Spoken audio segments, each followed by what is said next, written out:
All right. Thank you, everyone, for attending this special monthly market update webinar, being our annual 2023 market recap. We'll hop right into it and start with disclosures.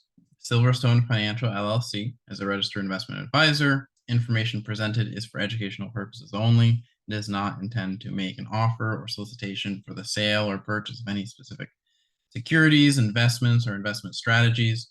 Investments involve risk and, unless otherwise stated, are not guaranteed. Please be sure to first consult with a qualified financial advisor and/or tax professional before implementing any strategy discussed within the presentation. And of course, past performance is not a guarantee of future results. You can see our website for additional disclosures, and throughout the webinar, if you have any questions, please submit them via the Q&A. Quick bio about myself. My name is Jeremy Eppley. I'm a certified financial planner, accredited investment fiduciary, accredited portfolio management advisor, chartered retirement planning counselor. I have my master's degree in personal financial planning. You can learn more about me on my LinkedIn. And Silverstone Financial is a fee-only fiduciary registered investment advisor firm.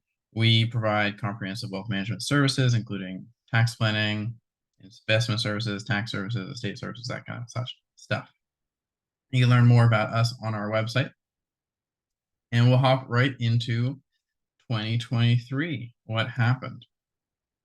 So there's definitely a lot of notable events in 2023, lots of fun, stressful events. We'll start out with the bank failures. Always fun to see lots of banks failing while you're in the financial services industry. No, I joke, but in March we saw 3 U.S. banks fail, which we hadn't seen banks fail really since 2008, which of course means this will probably be in the history books.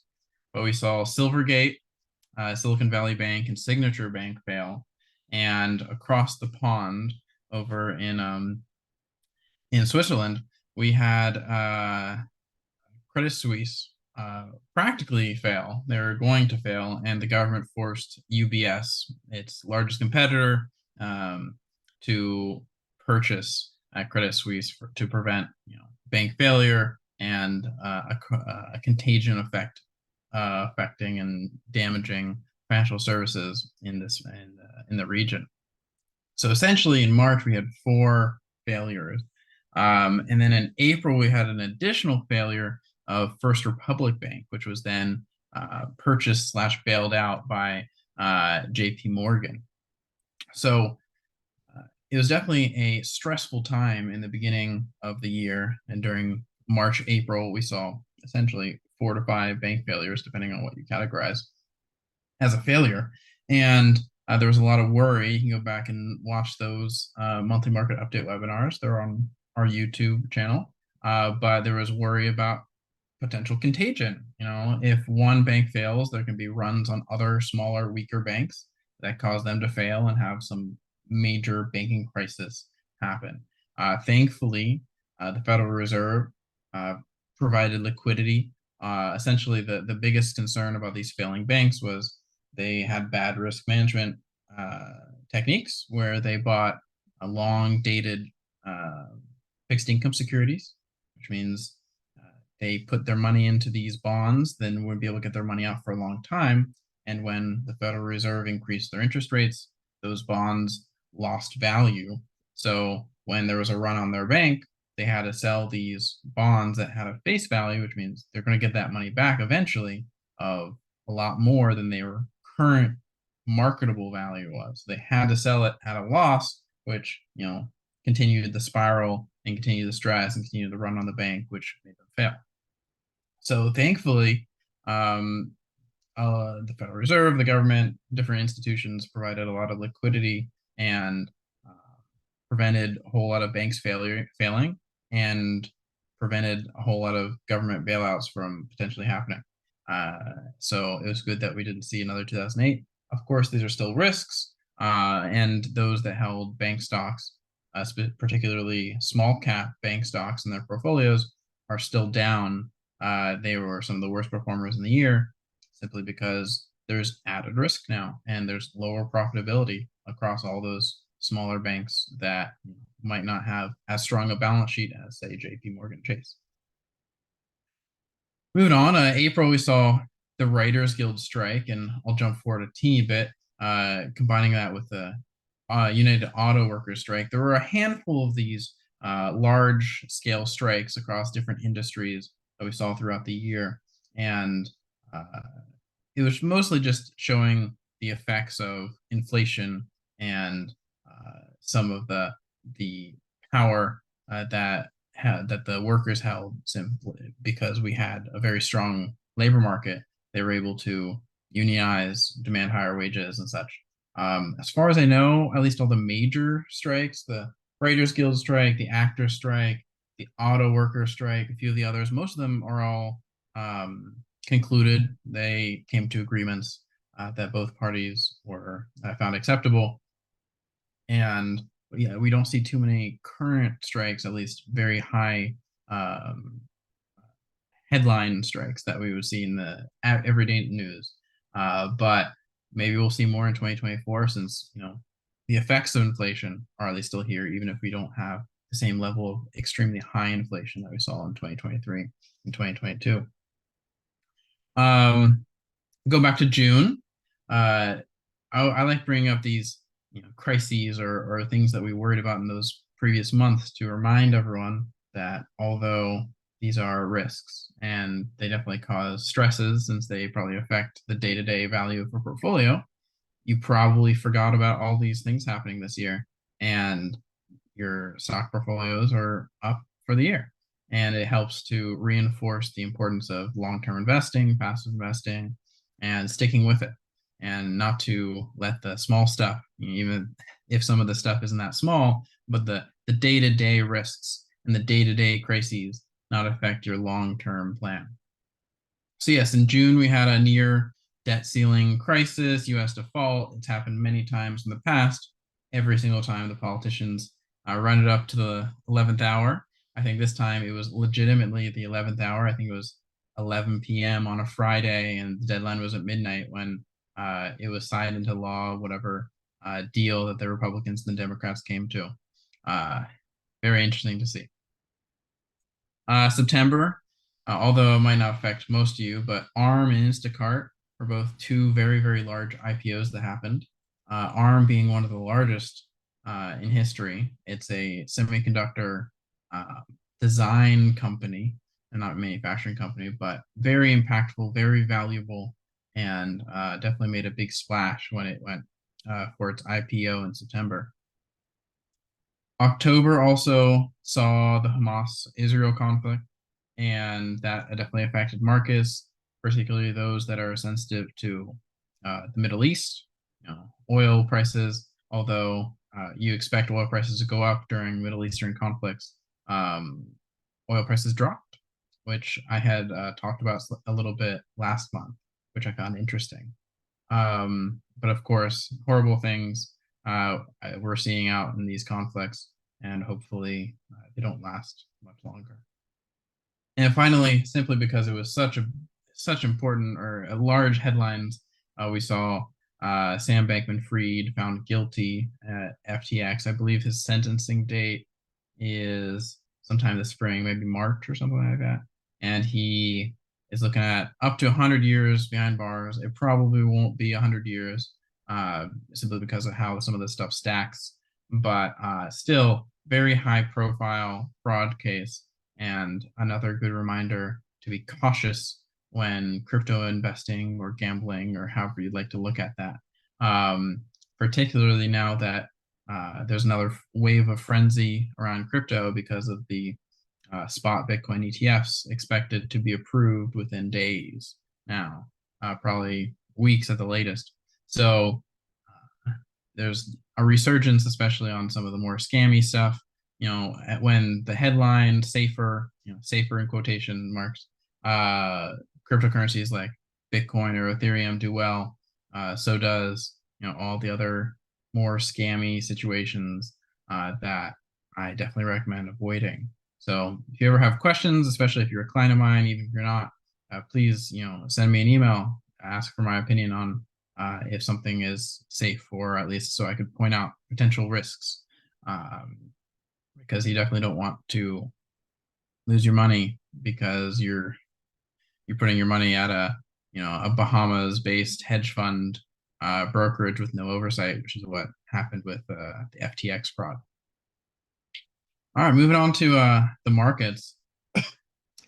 Since there might be some of you that haven't seen this before, this is what's called a heat map. This is how I look at the markets every day. The larger the square, the larger the company, and the greener, the better the returns, the redder, the worse the return, and it's broken up amongst the 11 sectors, technology, communication services, consumer cyclical. You can see all of those broken up that way. And right off the bat, I have to point out the main winner of the year that you have to really be astounded by is NVIDIA being up 240% for the year. It really broke out at the beginning of the year, and it's always been performing quite well. It's one of the best performers of the decade and the best performers of the past 20 years. But still, just this year, a mega cap stock, already being one of the largest companies, becoming more than doubling, almost tripling or so. Its value is incredible, and does, for at least a risk management standpoint, make me worry about potential froth in the markets or overbuying of markets. NVIDIA in particular, I'm always worried about recommending semiconductor companies, because if you look at the stock right underneath NVIDIA, TSM, a lot of you might not know what that company is, but it's Taiwan Semiconductor, and they manufacture the majority of semiconductors in the world. Only 3 companies can really manufacture cutting edge semiconductors, which are the computer chips that run your phones and your computers and such. It's TSM, Samsung, and Intel are the only ones that can produce them. And Taiwan Semi, as the name implies, is in Taiwan. And there's always risk associated with a Taiwanese company that could have drastic cuts to their manufacturing potential if there's ever an invasion of Taiwan by China, which they've said repeatedly will happen. If we believe the threats or the posturing is a different story, but it's still a risk. So NVIDIA designs the chips. TSM manufactures them for them. Same thing with AMD, Qualcomm. A lot of those names in the semiconductor box are heavily tied to TSM. So even though you see these crazy returns, which are great for the holders of those stocks, beware. I'm not saying that they're going to completely drop in value or that there is risk that is imminent or anything like that, but it's something that I worry about, especially since it had such an impressive year this year. Beyond NVIDIA, all the Magnificent Seven, I have a slide later on specifically looking at them, but the Magnificent Seven, as they've been quoted, is Microsoft, NVIDIA, Apple, Google, Meta, which is Facebook, Amazon, and Tesla. So these stocks, all of them had a minimum of 48% return, Apple performing the worst out of all of them. And some of them going up as high as 200%. So those companies really pulled the market, carried the market, especially when you look at the Dow Jones. It had a 13.7% return for the year, which is still an incredible return. It's very good, especially historically speaking. But that's usually more value-oriented stocks, industrial stocks. You look at the S&P 500, kind of a blend between the Magnificent Seven and the Dow Jones. It's up 24.2%. Still another amazing year. Incredible. But then you look at the mega cap stocks, which is the S&P 50, so the top 50 names in the S&P 500. So the mega caps, the largest companies, up 36.5% for the year. An incredible number, and makes you worry that overbuying potential. These are definitely solid companies, high quality companies, solid growth. All there's a reason why they're so valuable. But 36% in a year is unsustainable, at least most likely. So interesting to see, and definitely one of the bigger numbers that I've seen for a year in review. Of course, we'll have to get to that Bitcoin number in a bit, but still, for an indice of 50 stocks, all of them on average performing 36%, really, really impressive, and potentially somewhat worrying. Small caps in line with the Dow Jones at about 14%. Again, a lot of the small caps were dragged down by the regional banks, so the smaller banks that had a lot of troubles with the earlier bank failures. You see all these, UBS and such that we mentioned, they didn't have the best years.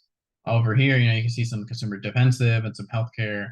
There's always some volatility in these industries, but we saw some selling in these areas, but you don't see them when you look at the overall indices because they're just being completely carried by these 7 magnificent stocks that are mega cap names.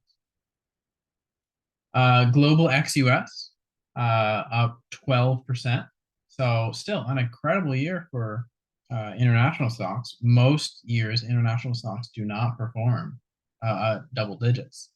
However, it's still only half of what the S&P 500 did this year. Here at Silverstone Financial, we're underweight international stocks. It's still important to have some exposure for diversification and such, but looking at it historically, international stocks underperform, and we can see they did this year too, and I expect they continue to do so in the future. But still good year, not relative, but a good year historically for international stocks. Aggregate bonds up almost 6% for the year. That's a total return number.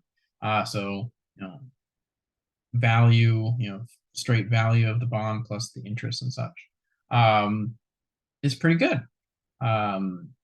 We saw interest rates for treasuries and such at 4, 5, 6%. Aggregate bonds also includes corporate bonds and various levels of risk, and the higher the risk that a bond faces, the more it can potentially return. Also, we've been having some expectation of rate cuts. When rate cuts happen, bonds go up, and specifically longer term bonds go up more. It's called the duration of a bond. It's the financial metric.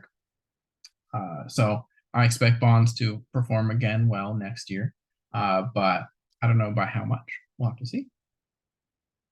Gold up 13, 14% this year. Again, in line with small caps, international stocks, Dow Jones, all in the about 13, 14% range.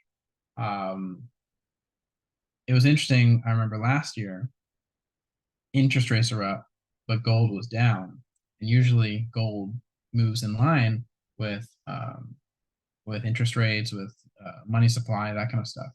And it looks like gold at least is doing some catch up and is in line with the rest of the markets, which is very interesting to see it, not particularly, usually it's uncorrelated to the rest of the markets, but this year it seems to have traded somewhat in line with other risk assets, so assets like stocks and such.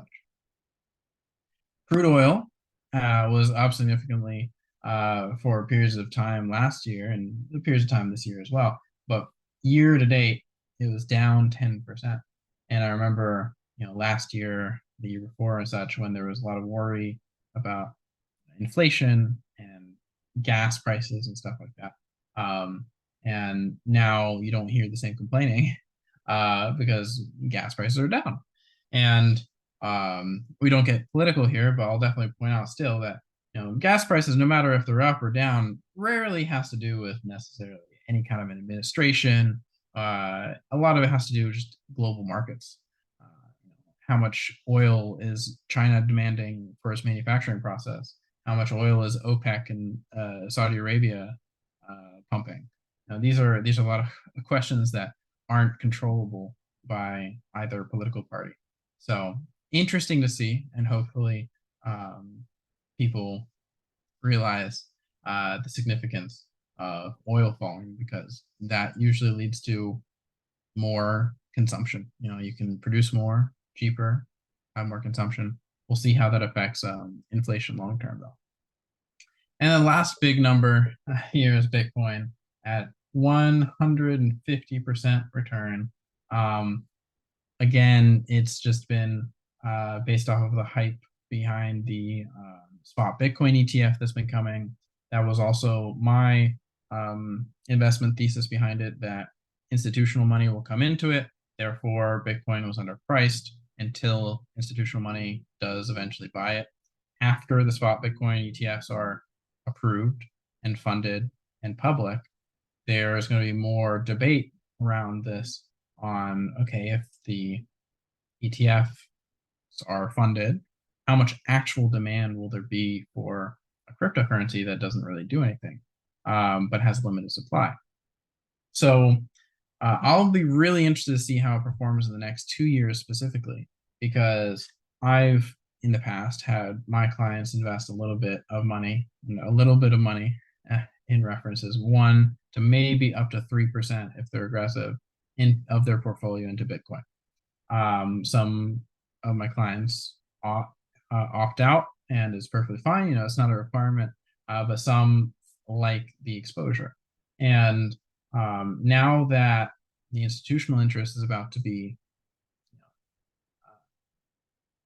fulfilled, I don't know how much ongoing demand Bitcoin will have. So my main thesis for investing in Bitcoin is going to go away soon. So I don't know how much I'll be able to recommend it, but it's good to see that my thesis of just using basic logic of, if ETFs come out, institutions will have to buy it, and if institutions have to buy it, demand goes up and supply stays the same because it's a limited supply, therefore price goes up. Makes sense, and I'm glad that markets have acted rationally. Out of 150% is rational, but valuations are subjective. So we'll see if that stays the same or changes in the future. Going on to monthly average S&P 500 returns. How you read this graph is, on the outside is the historic average return month to month. I always like to show this graph because it helps people realize that there's cyclicality and seasonality to the markets. Historically, November and December have really good months, and there's the Santa Claus rally that you've heard of and such. And unsurprisingly, we had really good months in November and December. It honestly followed very much what was expected month to month. The only real big upset was in June, where we were up 6.5%, whereas historically you're flat for the month. So other than that, performed really well. Year-to-date return of 24% for the S&P 500.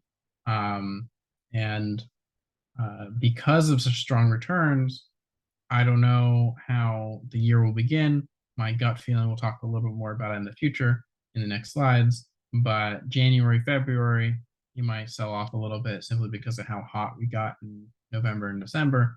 But I expect the next year, 2024, to act similarly to how the history has happened. Usually when there isn't big catalysts, the market follows the history. And I don't particularly see huge catalysts in 2024, but of course, you can't predict that. Anything can happen. A volcano can erupt. We'll see how it all goes. So this is a 2022 stock market performance. I just want to show this in comparison to this next slide, which shows 2023 performance.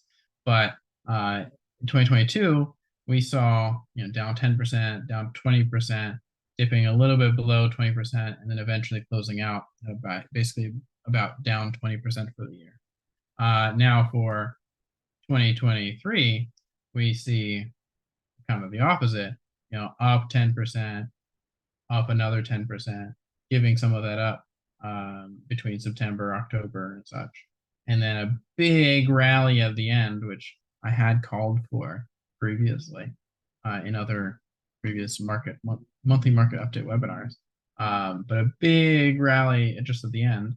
And for those that got scared and of this sell-off and sold at the bottom, you missed out on this large return here, which is again a reminder that long-term passive investing leads to better results because you don't sell out and miss big returns.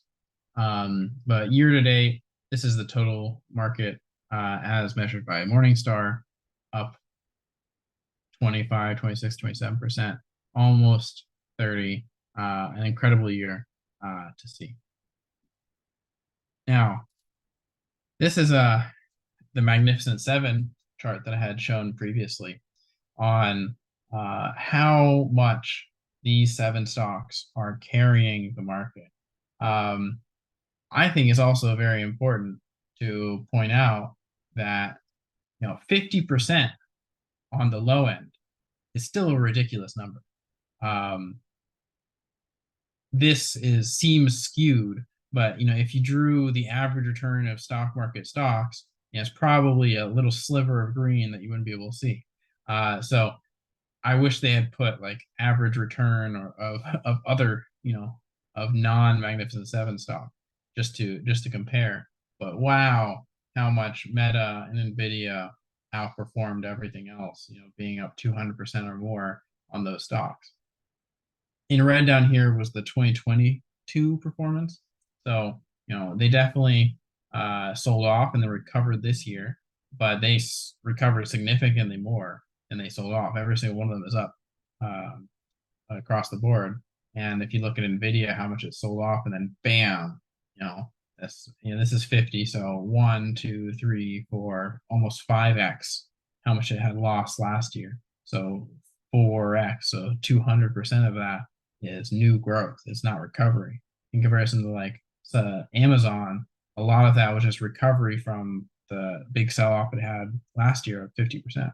Or even Tesla, it only doubled the return, only. But still, Nvidia, really incredible and somewhat worrying. Over here is what we call the asset style chart, where you can see value versus core or blend, and then growth stocks from left to right, and then small, mid, large from top to bottom or bottom to top on the size of the companies. So year to date, you can see the mega cap stock, which is where all the Magnificent Seven live, up 50% on average, which is ridiculous. But if you get down to value stocks, those that are invested only in value companies, only had 11% this year. So it's very much a tale of two worlds. If you avoided the mega cap names, you definitely underperformed for the year. But if you had gone last year, done the other way around, the value names outperformed.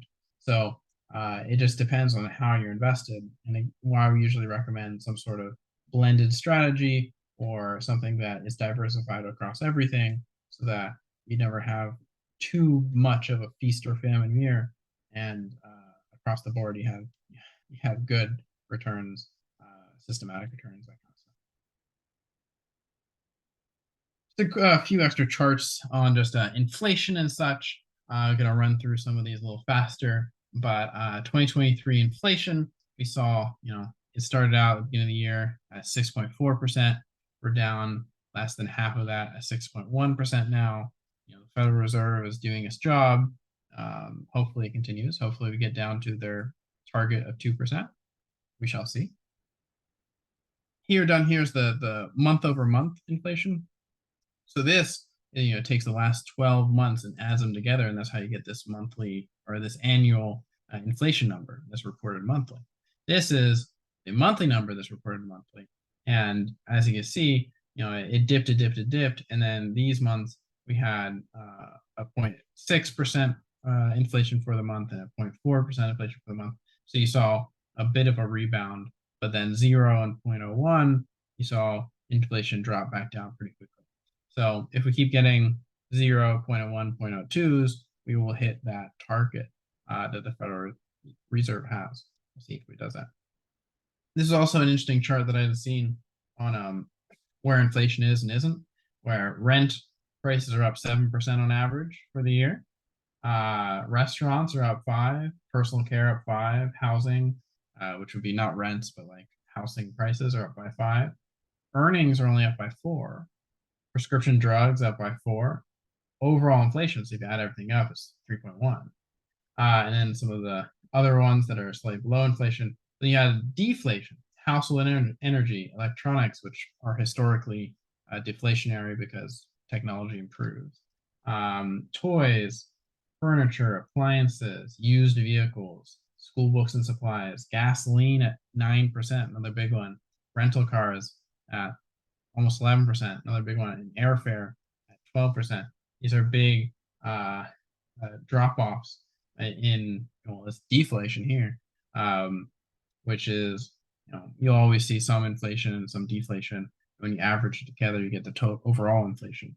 But it's interesting to see where the different, the tale of two cities, if you ever heard of that, where it's like those that are renters are suffering more, especially because those that are already homeowners, you have your house, and this 5% inflation is 5% return on your house.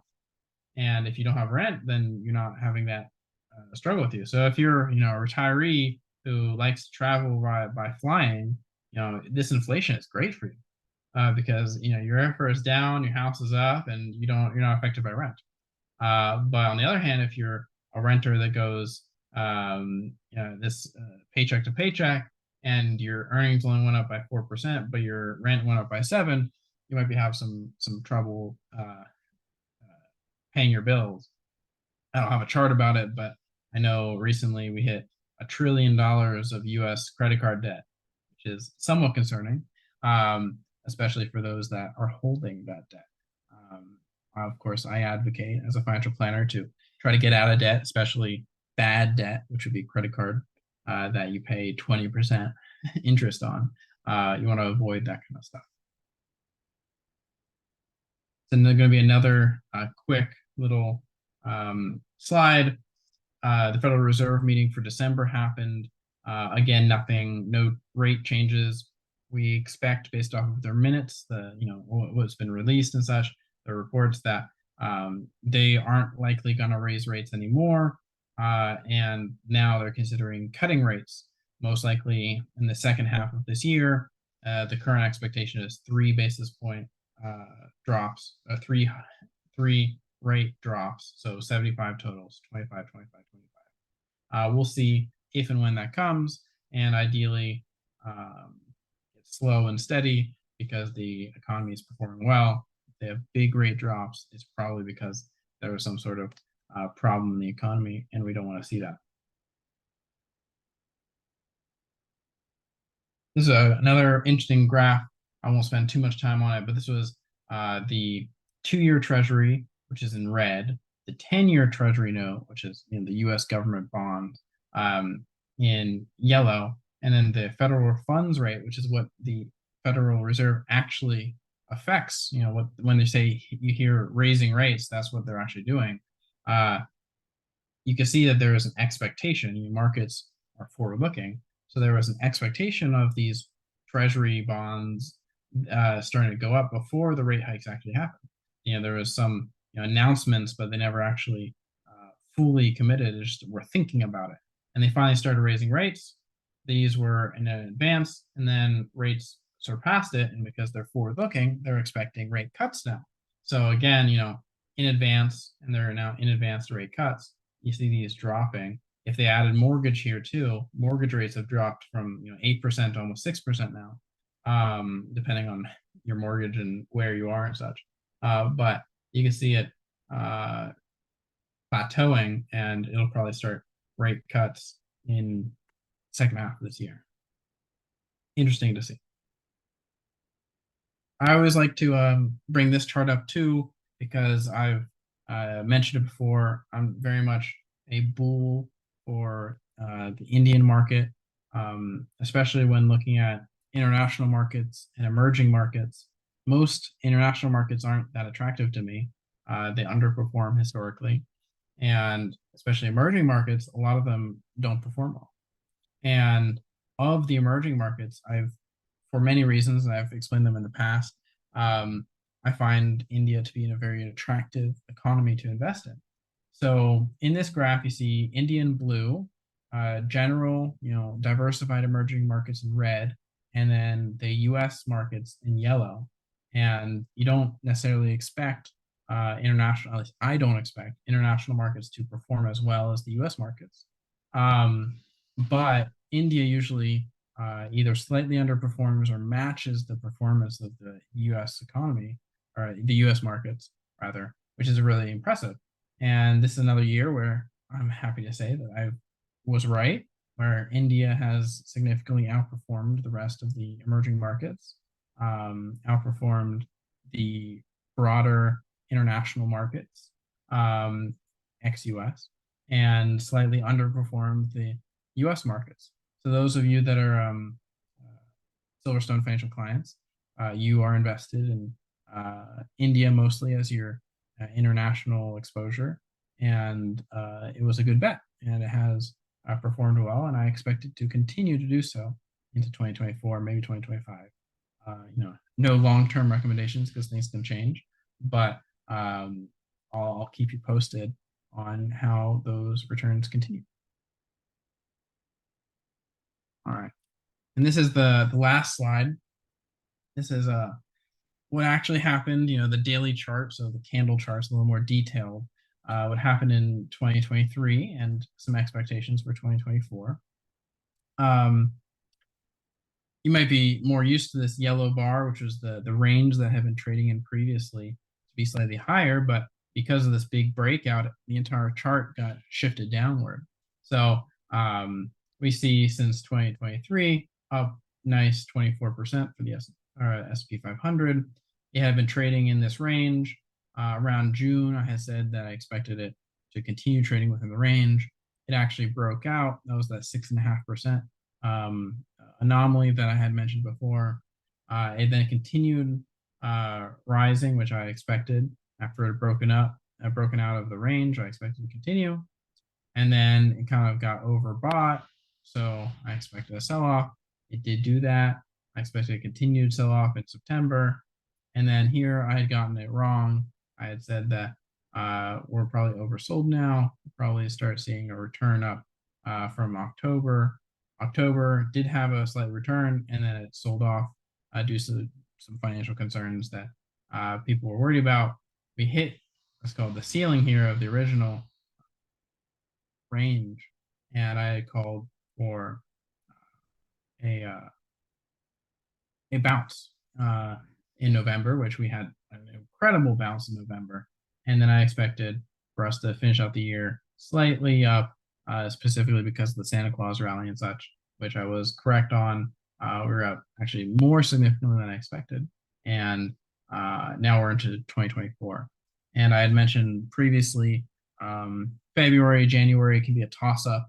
And especially since we had November, December really well, really high, I do expect January, February to probably be down or flat month, giving up some of the gains that we had since we're a little bit frothy, a little bit overbought, at least in my personal opinion.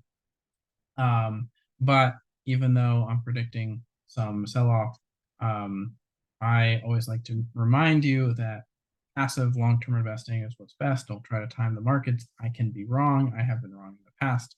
I'm just bringing out the expectation of potential losses, just so that you're prepared and ready and it doesn't shock you. And it's important to know that markets are volatile.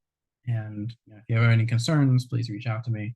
But hopefully these next coming months won't be that bad, and the year overall will be good. I do expect 2024 to be a good year, probably not as good as 2023, simply because 24%, 35% of the Magnificent Seven are in the mega caps. Very hard to replicate, not super sustainable. But I also don't see like a huge crash coming unless something dramatic changes. So we shall see. And hopefully I'll come back next year with a 2024 recap and have some good news again. That'd be great.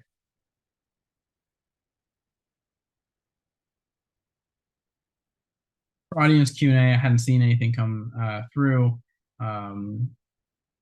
There was a couple that were personal questions that I'll about their personal accounts. I'll reach out to you for, and a few other comments that weren't really questions. But I'll stay here for maybe a minute to see if any other questions come in. But if not, I hope everyone has a wonderful 2023. I hope you all have an amazing 2024. Hopefully the markets also perform well and I'll have good things to report. And I'm looking forward to seeing you all again next month for our continued monthly market update webinar coverage. All right. I'll see you all next month. Have a nice night.